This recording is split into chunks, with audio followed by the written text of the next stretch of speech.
Hi guys, good morning सर्वांना. श्री स्वामी समर्थ. जय महाराष्ट्र. कसे आहेत सगळे? मस्त आहे ना? तर आजचा व्लॉग खूप स्पेशल आहे, कारण आम्ही लोक जात आहे बाहेर.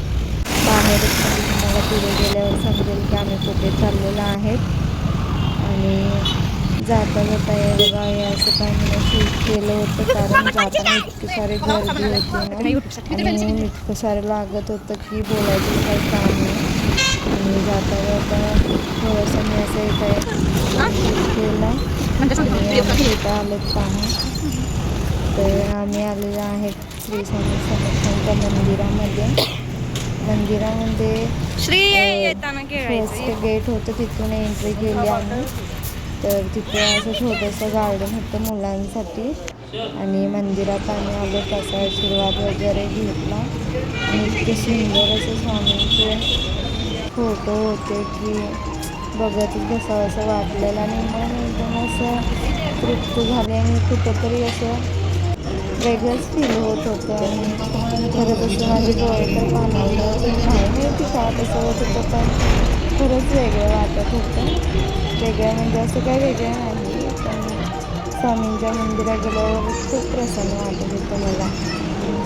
आणि असं वाटत होतं की मला तिथंच बसायला पाहिजे, घरी यायला नको.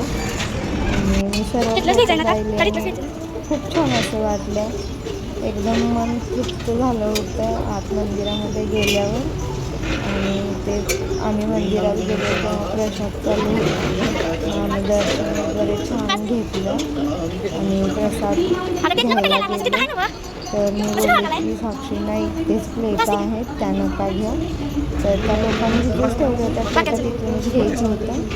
आणि प्रसादामध्ये हे असं काय सुजी, भात, डाळ आणि सॅलेड होतं. तर प्रसाद पण आम्ही सर्वांनी घेतला.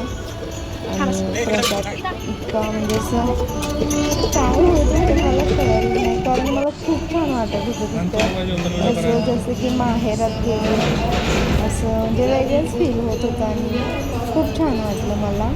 आणि श्रीषा तर एकदम अशी शांत झाली होती, एकदम शांत. तिला मंदिरामध्ये आतमध्ये गेलं असं शांतता, वेगळंच असं फील होत होतं. मग तिथून आम्ही जेवून बाहेर आलं, आणि मुलांना थोडं एन्जॉय करायला दिलं, कारण मुलं जसं आतमध्ये गेलेच एंट्री गेटमध्ये, तर ते लोक खेळायला बोलत होते. तर मी बोलले नको, पहिला जेवण वगैरे करा, दर्शन वगैरे घ्या, मग नंतर ना तुम्हाला जे करायचं ते करा. मग त्या लोकांनी मस्त एन्जॉय केला, तर आम्ही बोललो की चला आपण पण थोडं खेळू. तर आम्ही लोकांनी पण असं झोक्यामध्ये वगैरे बसलो. आमची गाडी पाडली, एवढं क्रॅश आली गाडीला, बोलायचंच काय नाही. आणि इथे बघा मी बोलली सोनूला की तुम्ही पहिला श्रीशाला सोडून या आणि माझ्या मुलीला. तर तो बोलला की जातो, तर इथे जात असताना एका टँकीने आमच्या गाडीला ठोकलेला, तर तुम्ही पडलं होतं. पण काय नाही, असं होतं कधी कधी. तर त्या लोकांना सोडायला गेले होते, तिथून सोडून आल्यावर मामा लोकांना घ्यायला आले होते सोनू. आणि ऊन इतकं असं लागत होतं त्या लोकांना सोडून आल्यावर आम्हाला घ्यायला आले.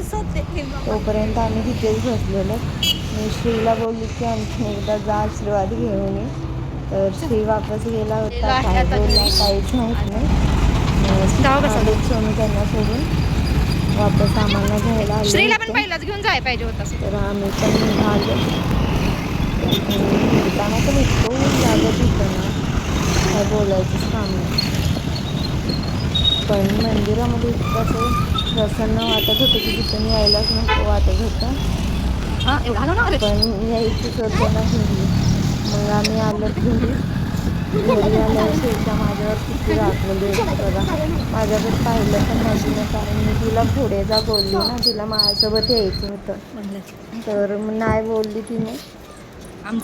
स्वामींच्या मंदिरामध्ये खूप छान असं वाटलं, आणि मी परत जायला तयार आहे, मी परत जाणार पण.